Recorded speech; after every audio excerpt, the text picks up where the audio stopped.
So for our first interview, we are about to chat to the CEO and founder of Electroneum, Richard Ells.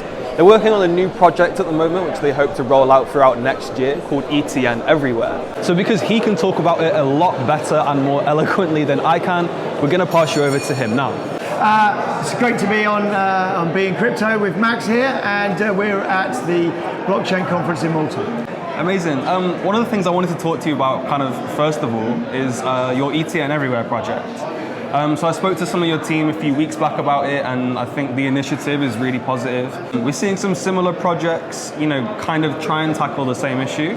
But I think what's interesting about Electroneum is you've had a relatively strong user base for a while. You're kind of a well-known name within the crypto community, and you seem to be going from strength to strength.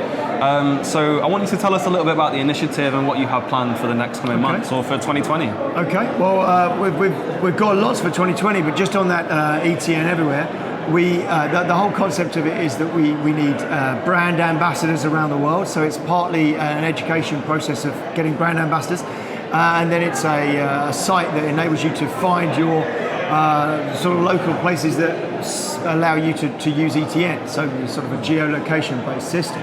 And we're building it because we know that in 2020 we're going to have a lot more outlets for ETN around the world, and we want to be able to map them out and enable people to find somewhere to spend their ETN. Bearing in mind that we're just going into the beta testing now of AnyTask, which is the way people can earn ETN from the global north. So the developing world can do digital tasks for the global north, and those people can pay on a credit card and then have ETN. But the ETN's got to be worth something. So ETN Everywhere is an important part of that ecosystem. I see. So are there any kind of countries you're looking to tackle first in particular? Yeah, there are, but I can't discuss them all exactly.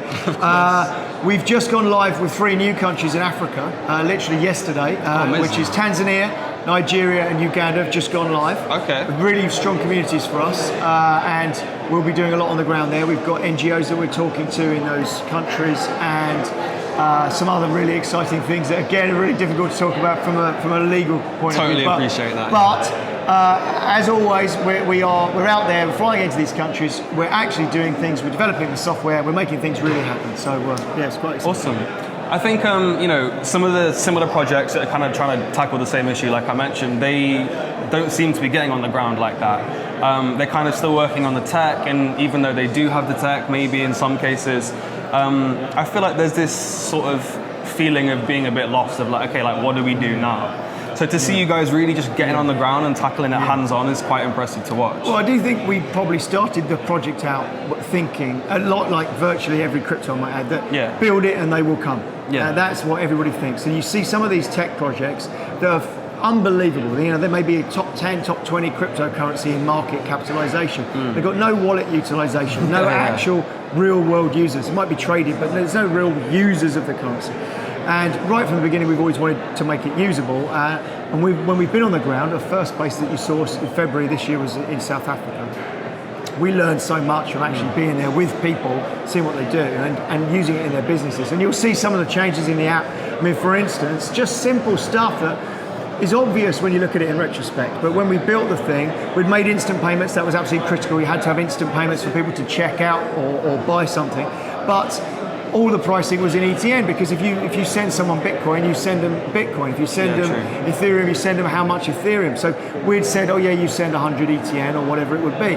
And it had a calculator in there, so you could go to the calculator. But as soon as we actually saw real world use, where the guy comes in and says, how much is that bottle of water? He says 20 cents. Can I pay in ETN? Yes. What they had to do is go to the calculator, find out what that's worth in their local currency, memorize the amount of ETN and or copy and paste it, then go in, request that amount, and then the person had to pay. And we went, this just needs to be addressed. And so it sounds obvious in retrospect, but now we've got loads of fiat currencies that it automatically translates to. So you can say, I want 20 cents, click the button and it will say request, then the person pays instantly that amount of value.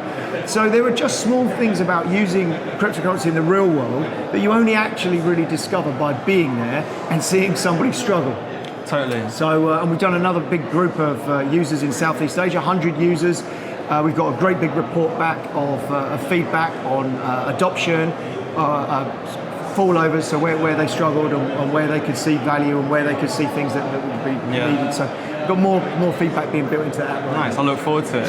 I think, again, a recurring issue, definitely within the crypto space, is you build the tech, but the user interface and the user experience specifically is horrible. Yeah, and we're all guilty of this.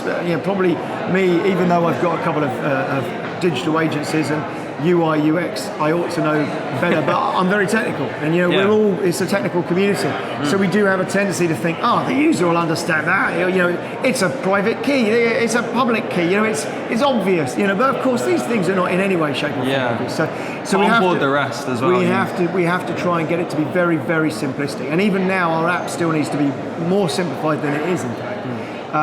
What else have I got? Oh, one thing that's really exciting. So AnyTasks that's coming out. So we're literally just launching into beta in the next couple of weeks. Yeah. We've had 25,000 people have applied to be beta testers. Wow. I mean, so that's just the most awesome thing. Yeah, that's insane. So one of the things I was saying to someone yesterday, I was really worried about how we were going to populate the platform with real jobs, knowing that no one wants to join an empty party. So when we start advertising this to get those credit card buyers in sort of North America or Europe, they're the people who are going to buy these tasks. And I was thinking, if you come to a site and it's only got 70 or 80, you're going to take a look at it and then you're going to leave. If you're going off and looking at the likes of Fiverr and seeing tens of thousands of different things, and then you're coming to ours and it's, you're rattling around. So I was really worried. But the beta testers, out of those beta testers, 20% of them are actually doing this. The task economy. That's what they do for a living. So we've got really exciting about how many tasks are going to be. And they're obviously quite experienced too, and they know what to look out for. Yeah, and the feedback they've given us, 7,500 of those people actually filled in a massive questionnaire that maybe took 15 minutes or something. The long questionnaire of massive detail, and that's going to be really useful for us to build the platform, populate the platform. Well, the platform's already built; it's a bit late for that, but populate the platform. The other thing I wanted to ask is, you touch on about moving into Asia and addressing that market and stuff like that. Do you have any concerns that obviously China are looking to implement their digital currency soon? Do you think there's going to be any conflict of interest there, or do you think you're tackling separate issues? I think you're always going to go up against different competition, and there's not only one automobile manufacturer in the world, so there's always room for competition. You may well find jurisdictions that outright ban cryptocurrency or promote their own or what have you. But there's always going to be other jurisdictions that don't. We're working with NGOs, so we feel like we've got a really good opportunity to influence local governments. And we also know that some of the poorest regions in the world are desperate to bring money inflow. So even if they launch their own digital currency internally, that doesn't necessarily bring inflow of cash into the country. True. And that's one of the reasons that AnyTask has got credit card purchase. So when you arrive at the site, you go, I want to buy that digital task, and you buy it $3 with a credit card. Easy. It's what everybody in the global north expects. And then that gets remitted in ETN. So what that is a flow of ETN, flow of value into that country. And then we know that the mobile operators and other outlets will be created to spend that ETN. And the big buyer of ETN, of course, will be AnyTasks and the exchanges. So AnyTasks will be buying from the exchanges and from the people that are using ETN. So you've got this circular flow. Yeah, it creates an ecosystem. And no one's ever done this. So we're really excited. We've been talking about an ecosystem for 2 years, but it takes time to build. But nobody in crypto has it. Nobody has it. In money, you have it. So you get paid. And you go to a shop and you buy something, and then the shop puts that in the bank, and then you get paid and you go to the shop and buy something, right?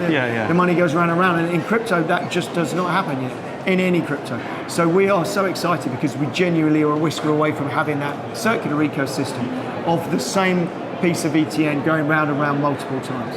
Well, like you say about that ecosystem, I think once you do create a cycle in which it can kind of power itself, in a sense, that is the community, and that is the start of something beautiful. Which absolutely is, and the people that we've engaged with in terms of AnyTask, we had one lady, wonderful meeting. It was Olivier and I met a Nigerian lady. Consensus, and she came up and went, okay, so I've got this young lad who he's very, very artistic, but he can't read and write, but he's ridiculously artistic. So are you saying that with this, somebody could help him put those photos, he could draw something for somebody, so they could send a picture, and he could do some art of a family portrait or whatever, and then that could be sent back digitally, and he could do that for a few dollars. We went, yeah, of course he could. That's exactly what it's for. We take that for granted. Like, And she came over and gave us both a big hug and went, "This is going to change the world." And it was actually quite nice to hear it. Wow, it must have been quite emotional as well. It was emotional. Yeah, I bet. Yeah. Well, it's been a pleasure talking to you, man. It sounds like you're one of the few projects that are looking for social good and social improvement, not just in Western countries, but around the world. So really pleasure. Happy talking to you. Thank you very much indeed, Max. Cheers.